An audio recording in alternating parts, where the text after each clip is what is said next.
L'astuce du jour dans Maya. Alors aujourd'hui, on va voir ensemble comment riguer une patte d'une machine de Theo Jansen.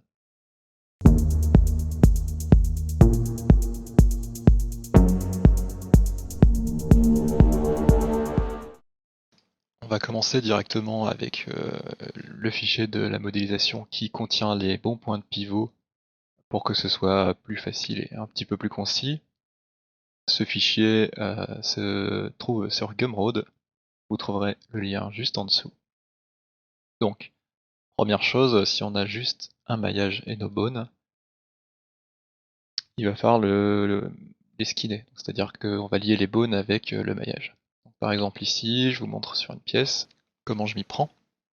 Donc je vais d'abord sélectionner les faces qui m'intéressent, puis avec CTRL F9, je peux choisir les sommets. Et ensuite, ici dans le petit menu Rigging, je vais aller dans Skin et choisir l'outil Pen Skin Weight. Alors pour que ce soit plus facile pour la suite, on va se faire un raccourci. Et pour ça, on peut faire majuscule CTRL sur la petite icône ici. Alors, on n'en voit rien qui s'est passé, mais l'icône a été ajoutée ici dans le shelf qui était ouvert. Donc, je me retrouve avec une sélection et je vais choisir mon outil ici. Alors là, il montre en blanc ce qui est lié aux bones sélectionnées. Donc blanc, c'est une influence de 100%. Et vous voyez, ici j'ai déjà commencé. On va faire la dernière pièce ensemble, voilà. Ici, biellette centrale, j'aimerais bien que elle soit liée à cette partie de la géométrie. Et comme j'ai déjà sélectionné mes points, c'est très facile. Je vais pouvoir passer en Paint Select ici, ce qui va avoir pour effet de peindre que sur ma sélection. Choisir mon bone. Et ensuite, il n'y a plus qu'à, hop, augmenter comme ça l'influence. Même principe pour toutes les parties. Alors moi j'ai fait l'exercice d'avance, donc je vais vous montrer le résultat. Si je sélectionne mon maillage ici et que je retourne dans le petit pinceau, on va faire tous les bones un par un. Donc le route, je l'ai skinné à rien du tout.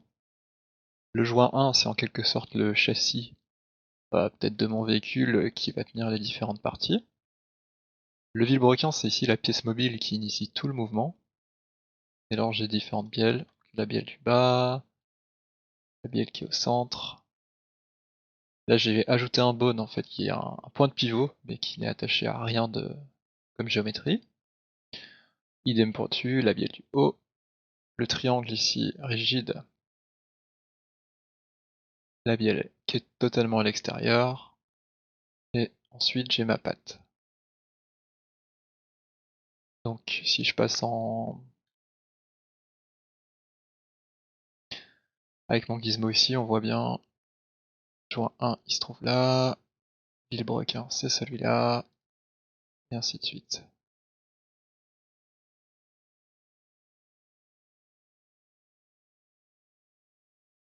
Alors ici les noms sont importants pour ensuite pouvoir reconnaître nos bones quand on va créer nos Aiki. Mais vous pouvez mettre ce que vous voulez. Alors pour que ce soit plus simple, moi j'ai quand même appelé tous mes bones qui ne sont pas skinnés à de la géométrie pivot. Comme ça je sais que c'est juste un bone qui me sert de pivot et qu'il n'y a rien qui est accroché dessus. Voilà. Donc une fois que tout ça c'est fait, on va créer une anime très basique. Ici, on va simplement faire tourner cette manivelle, ou le vilebrequin, je sais pas comment on doit l'appeler vraiment. Pour créer une animation, c'est assez simple, on va regarder notre channel, et la rotation qu'on veut lui faire faire. Donc ici c'est plutôt l'axe rouge qui doit tourner. Hop, vous voyez. Donc c'est X. Alors au début, on va se mettre à 0 et on va se mettre sur la frame 0 ici. Et avec la touche S, hop, on va créer une clé et ça fait un petit trait rouge. Ensuite, on va aller à la fin de notre animation, par exemple la frame 600. Et on va lui dire, bah j'aimerais qu'il fasse plusieurs tours, donc 1440 degrés par exemple. Je fais Enter, je vois rien parce qu'en fait, il y a plusieurs tours, mais ça tombe exactement au même endroit. Et là, je refais S pour avoir ma clé. Et maintenant, ici, j'ai bien une animation. Alors on pourrait se dire, bah pourquoi il y a tout qui suit? Bah simplement, tout ce qui est enfant de Vilebrequin là, bah il tourne avec Vilebrequin. Donc évidemment, on aimerait bien que tout ne tourne pas dans tous les sens comme ça, et qu'on puisse garder ici un point fixe sur le châssis. avec son articulation. Donc on va considérer différentes parties, on va commencer à découper notre objet en 3. La première partie ici, hop, ce bras et puis ce bras. On va considérer que c'est un petit peu comme le bras d'un personnage avec le coude ici, et sa main qui serait là. Donc on va créer un Nike. Ce qui est bien avec l'Nike, c'est qu'on va pouvoir garder cette position fixe. Donc pour ça, on va aller dans Skeleton, Create IT Handle. On va vérifier ici dans les tool settings qu'on est bien en RP pour Rotation Plane. Et puis on va devoir sélectionner le bone du début et de la fin de la chaîne. Donc comme si c'était l'épaule et la main. Alors ici on va sélectionner hop, le bout du vilebrequin qui lui va avoir une course circulaire. Là on a notre coude, on touche à rien. Et le deuxième bone de la chaîne qu'on veut sélectionner, qui est ici en vert parce qu'il est enfant des autres. Hop, je clique dessus et ça m'a fait une petite ligne. Et maintenant j'ai une petite poignée comme ceci que je peux manipuler. Alors c'est pas trop ce qu'on imaginait faire avec. On voit que cette poignée elle est là. Par contre, si je rejoue mon animation, eh bien on voit que maintenant le coude, entre guillemets, s'articule tout seul. Et donc toute la partie supérieure là, elle a exactement le comportement qu'on aimerait avoir. Alors il y a encore deux petites subtilités. Donc première subtilité ici, on voit que ma petite poignée qui a été créée, donc le High Handle 1, bien il est parenté à rien du tout. Ça veut dire que si on déplace tout ça, bah, cette poignée va pas se déplacer. Ce qui est un petit peu embêtant dans notre cas parce que on aimerait bien pouvoir positionner cet ensemble ailleurs dans le monde ou simplement le tourner. Donc ce qu'on va faire c'est accrocher la poignée, oups pardon, avec le clic roulette à joint 1. Comme ça si on déplace route et joint 1, bah, cette petite poignée va suivre. Donc là maintenant je peux, hop comme ceci, par exemple tourner mon rig, le déplacer, et on voit que ça se passe très bien. Je reviens en arrière pour remettre tout ça au bon endroit. Et alors deuxième subtilité, ici vous voyez j'ai des bones de taille différentes. Donc si je sélectionne celui-ci, hop, on voit qu'on a un grand bone, et celui juste derrière, il est plus petit. C'est très pratique quand on sélectionne ces Aiki pour pas sélectionner le mauvais par hasard quand ils sont superposés.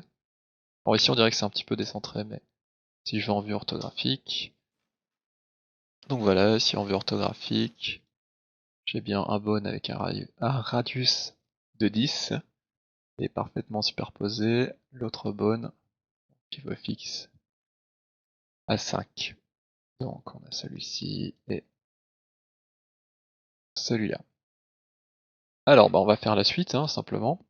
Maintenant on va essayer de faire la même chose avec ces deux bielles là, que leur position se calcule automatiquement, en tout cas l'espèce de coude ici. Exactement le même principe, skeleton, create High handle. Les options c'est tout pareil. On prend la source, on prend la cible, attention, cette fois-ci c'est pas le grand bone qu'on veut, c'est le petit. Donc on va zoomer, hop, on va hop, cliquer sur l'autre. Et là il me dit que c'est pas la même chaîne. Alors qu'est-ce qui se passe? Quand je clique ici, en fait j'ai sélectionné la mauvaise chaîne. Donc j'ai fait exactement la même chose, j'ai fait un bone plus petit là, voir ensuite, hop hop, plutôt sélectionner celle-là. Donc on recommence. On va faire un Nike, cette fois on sélectionne en bas, hop, là il montre bien en vert la chaîne, et on sélectionne le bone de bout de chaîne. On a ce petit trait là qui montre que ça s'est créé, et si je vais sur l'outil de déplacement, on voit que, hop, il calcule automatiquement l'articulation pour arriver là, où on place la petite poignée. Même principe, cette poignée avec CTRL roulette, juste bouton de roulette plutôt, on va le mettre dans joint 1, et si on joue notre animation,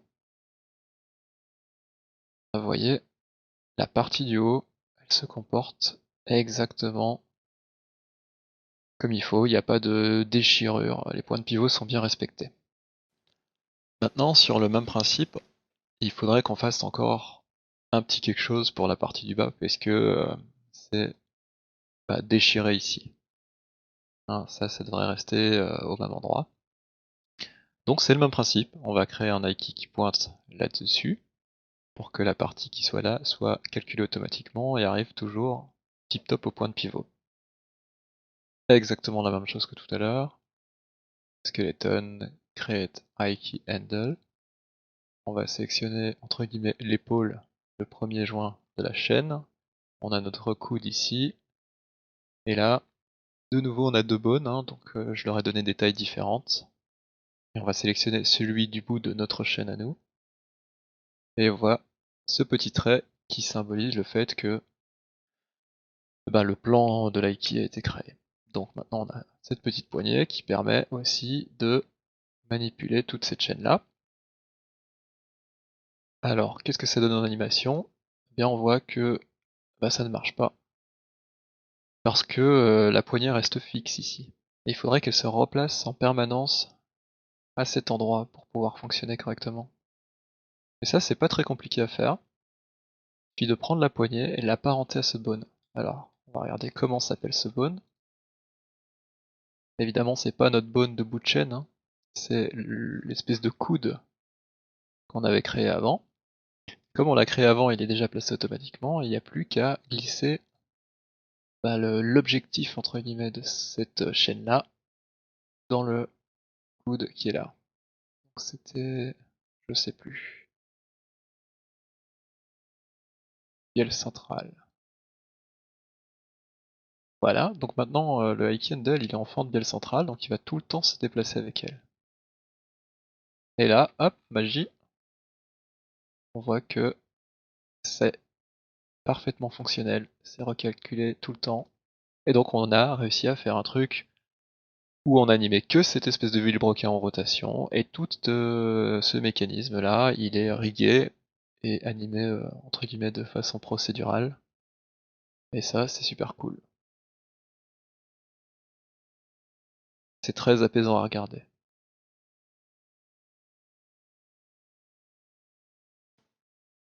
Pour finir, petit bonus, ça peut fonctionner en fait de la même façon dans Unreal. Donc ici j'ai créé un anime blueprint et dans mon anime graph, j'ai mon animation avec le vilebrequin qui fait un tour et puis je recrée comme ça un premier IKEY où vous pouvez voir les options ici, un deuxième IKEY et un troisième IKEY. Exactement les trois mêmes IKEY qu'on avait fait dans Maya. N'hésitez pas à me dire si la partie dans Unreal vous intéresse aussi. On fera des tutos plus approfondis. Et éventuellement, si vous aimeriez qu'on fasse un tuto sur un mécanisme en particulier, dites-le moi en commentaire et ce sera avec grand plaisir.